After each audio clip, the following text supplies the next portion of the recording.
Quand vous allez au Resto du Cœur tous les mardis parce que c'est votre seule sortie de la semaine et que vous voyez la file s'allonger, ça vous fait quelque chose, ça vous brise, ça vous fait mal parce que vous savez que votre propre camarade, votre voisin ou quelque chose comme ça peut être aussi sujet à ces difficultés et qu'on est tous dans le même sac et que pour le coup c'est une bonne mesure d'égalité parce qu'on est tous dans la merde.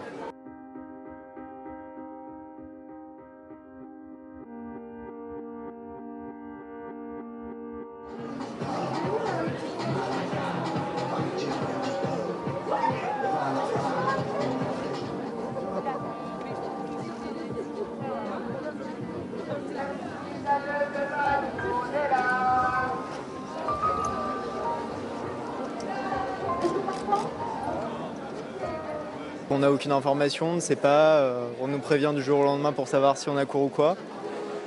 Également beaucoup d'atermoiements. C'est très difficile à vivre, oui, surtout. Enfin, moi je suis en préparation pour les concours, donc très difficile de s'organiser.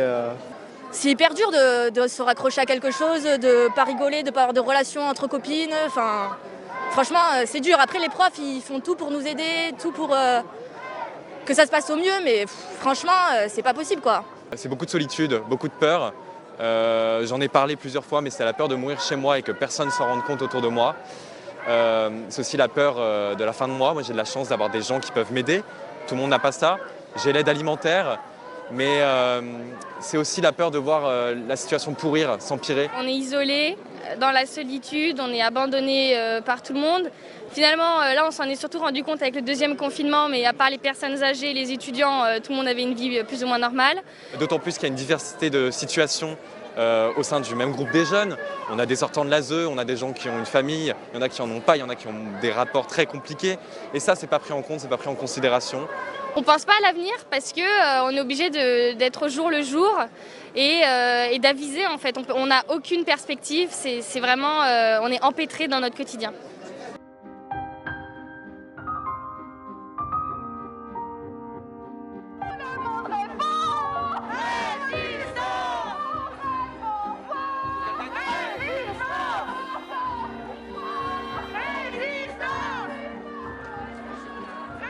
Parfois on a la chance d'avoir des visioconférences, mais parfois ça se limite juste à des enveloppes PowerPoint, des cours dictés, des enregistrements. Il faut réussir à jongler avec tout ça également. Non, c'est pas facile à suivre. Nous, on n'a pas du tout cours en présentiel.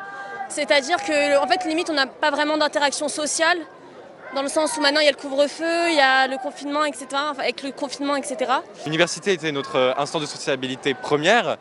Là, ce n'est plus rien. On est chez nous, entre quatre murs. On regarde le plafond, toujours le même paysage à la fenêtre. On est fatigué. On a des maux de dos, des maux de tête, des problèmes de vision, puis on est fatigué surtout. C'est vraiment déshumanisant, on a une perte totale de motivation. C'est vraiment compliqué de suivre, on a des devoirs à rendre. C'est vraiment pas facile. Moi, c'est surtout que je suis aussi dans l'incompréhension face à des lieux qui sont ouverts. Les gens peuvent aller à la messe.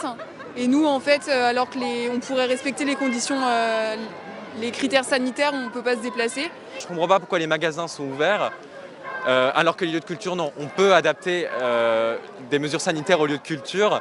Moi, quand je vais au magasin, il faut attendre quasiment 20 minutes pour passer à la caisse.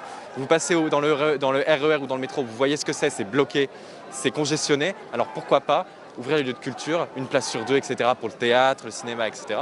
Ça nous permettrait de recréer du lien social et d'avoir une instance de sociabilité proche de nous. Fermer les facs, c'est un choix politique, c'est pas un choix que sanitaire.